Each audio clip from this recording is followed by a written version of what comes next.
ناجائز پیسوں کے ساتھ مسجدیں بنانے لگ گئے ہو، سوچو تو صحیح۔ میرے رسول کریم علیہ السلام نے ایک مثال بیان فرمائی۔ ایک شمون نام کے بزرگ تھے، بنی اسرائیل سے تعلق تھا، بڑی عبادت کرتے تھے، 1000 سال عبادت فرمائی، ساری رات نفل پڑھتے، سارا دن روزہ رکھتے، اور پھر روزہ رکھ کے تو کافروں سے جہاد کرتے، ساری زندگی جہاد میں گزاری، جس جنگ میں گئے اللہ نے فتح عطا فرمائی۔ یہ ذرا سوچئے کہ جس کا تذکرہ میرے نبی پاک فرما رہے ہیں وہ کتنا بڑا آدمی ہوگا۔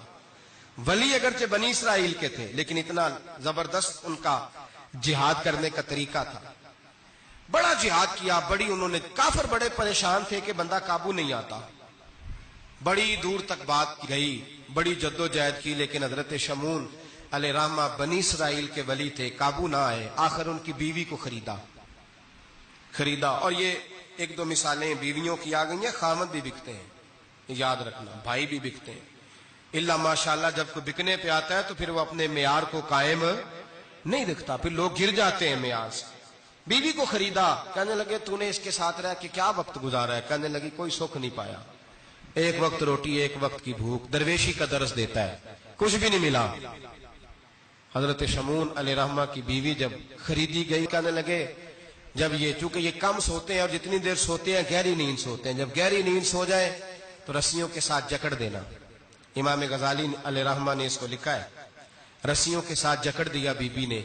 حضرت شمون اٹھے نہ تو اپنے آپ کو رسیوں سے بندھا ہوا دیکھا، اللہ اکبر کہا، جب اللہ اکبر کہا تو ساری رسیاں ٹوٹ گئیں۔ بیوی سے کہنے لگے تو نے کیوں باندھا؟ اس نے پھر دھوکہ دیا، کہنے لگی ہر جنگ میں لوگ آ کے بتاتے تھے تیرا خاوند بڑا دلیر ہے، میں نے کہا میں بھی دیکھوں کتنا دلیر ہے۔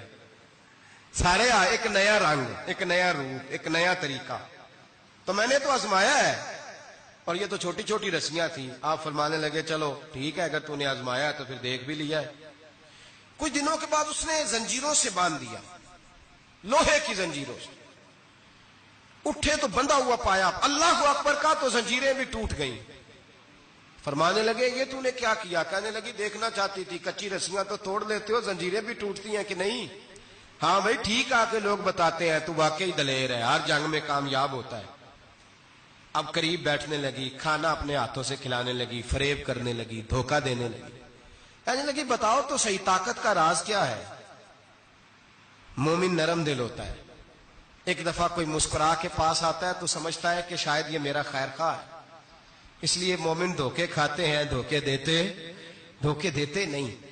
جب اس نے محبت کے لب و لہجے میں بات کی تو جناب شمون کہنے لگے اور تو میں کسی چیز سے قابو نہیں آ سکتا، بال ان کے لمبے لمبے تھے، بیٹھتے تھے تو نیچے بال آتے تھے، ہماری شریعت میں جائز نہیں۔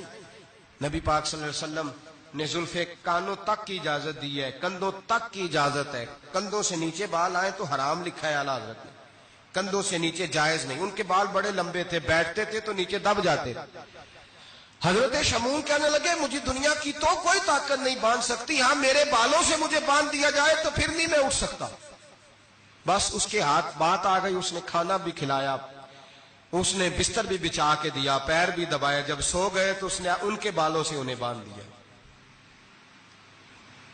اور کافروں کو جا کے بتایا کہ آج نہیں کھل سکے گا۔ جب اٹھے تو بندھا ہوا دیکھا، بیوی کی طرف دیکھا، کہا تجھے خیال نہیں آیا کھول دے؟ کہنے لگی ساری زندگی غربت دی تو نے، یہ دیکھ مجھے ہیرے ملے ہیں، کنگن ملے ہیں، یہ دیکھ میرے کانوں میں ہیرا، سونا، چاندی، ہر چیز، چل جا، تیرا کیا کرنا ہے؟ ساری رات عبادتیں، سارا دن تو ذکر فکر اور جہاد میں گزار دیتا۔ دھوکہ دیا۔